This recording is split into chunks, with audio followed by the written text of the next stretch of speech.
कळत न कळत अनेक चुका करतो आपण, पण कधी कधी खूप भयंकर पापही घडून जातं आणि पाप करणाऱ्या व्यक्तींना वाटतं की त्या वेळेला जर त्यांना सजा मिळाली नाही, शिक्षा मिळाली नाही, तर आपण त्यापासून वाचलो. पण असं कधीही होत नाही. एक लक्षात घ्या, आपण जे कर्म करतो त्या गोष्टीचं फळ, त्या कर्माचं फळ निश्चित ठरलेलं असतं.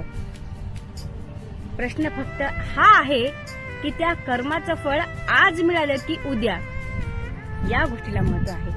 तुम्ही काहीही कर्म करा, उशीर लागेल, वेळ लागेल, पण त्या कर्माचं फळ तुम्हाला निश्चितच मिळणार आहे.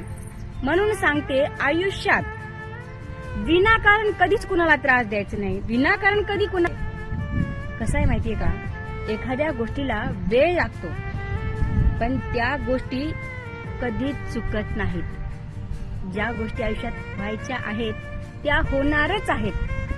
त्या गोष्टींना थोडा वेळ लागेल, पण नियतीप्रमाणे ज्या गोष्टी ठरलेल्या आहेत त्या काही करता त्या होणारच आहेत. म्हणून एक गोष्ट आपण करू शकतो की आयुष्यात कधीच कुणाला विनाकारण त्रास देऊ नका. कधीही कुणाच्या पापाचे भागीदार बनायचे नाही.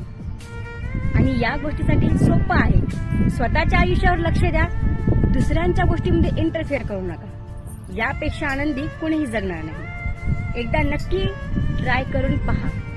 ह्या गोष्टी नक्की तुमच्या आयुष्यात चांगला बदल घडून आणू शकतात. आपल्या आयुष्यावर फोकस करा, सगळ्या गोष्टी एकदम परफेक्ट